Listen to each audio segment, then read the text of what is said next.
His middle childhood years. Father Hardon's Orthodox Catholic teaching material doesn't just bear precious fruit, it bears entire orchards for every soul. During her son's earliest years, Anna Hardon moved him and her to Cleveland, Ohio. Father Hardon spent his first 3 grammar school years attending St. Wendelin Catholic School. He reported in his spiritual autobiography that he had to walk 2 miles each way to get to school, and also mentioned that winters in Cleveland could be very severe. The boy, who would go on to become a vital, tremendously needed, and highly regarded Orthodox Catholic educator in our time, found as a grown man that it was a small price for a young child to pay to receive a sound Catholic education.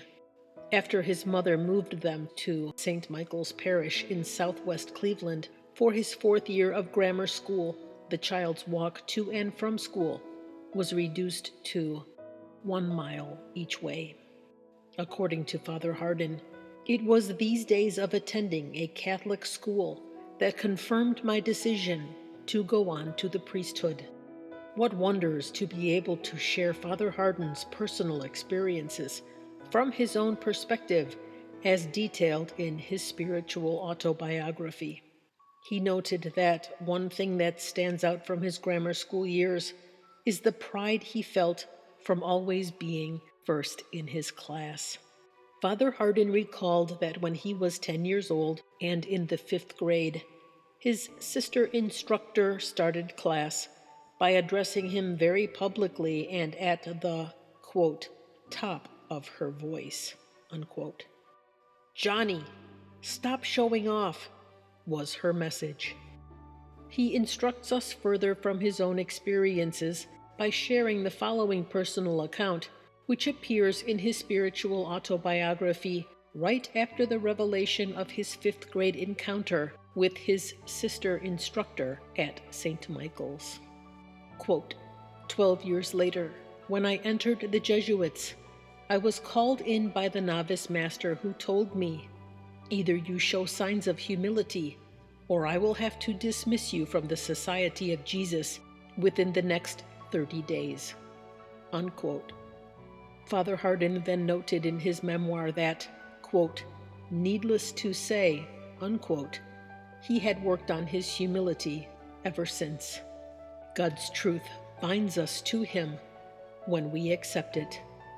Father Hardon acknowledged that as a child he found it particularly hard to accept humiliation of any kind, and throughout his priestly and teaching ministry, he repeatedly taught about the importance of acquiring ever greater self-mastery.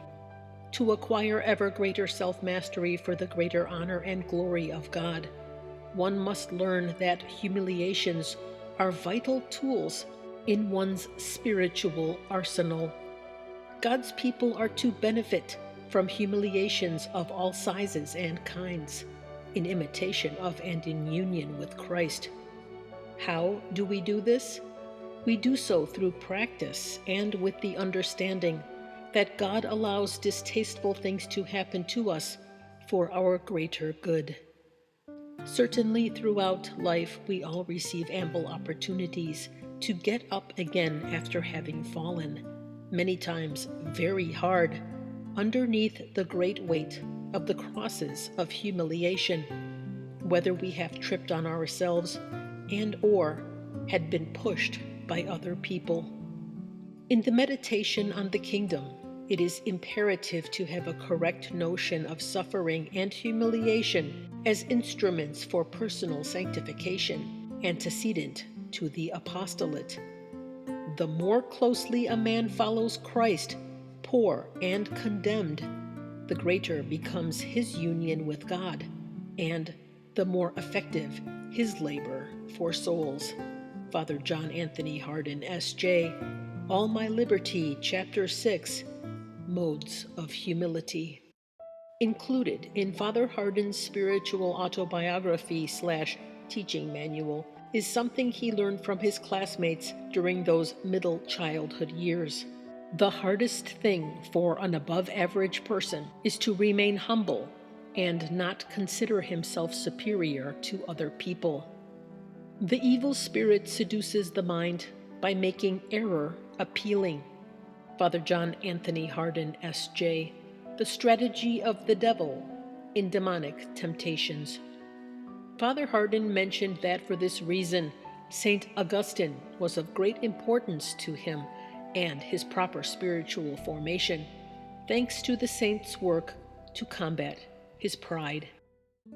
No one can win the important battles to overcome one's self-interest for the greater honor and glory of God without being willing to engage in them. No one can fight these battles for us. Fortunately, God provides people like Father Hardon to help us by continuing to guide precious, priceless, and immortal souls to Jesus Christ.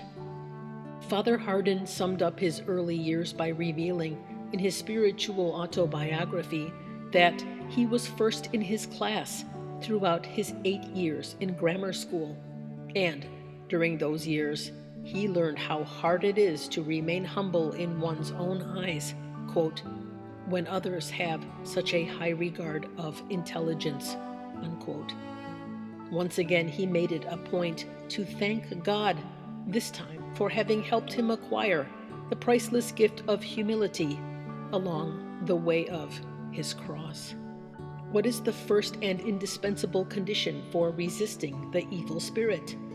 It is a deep, sincere humility of heart.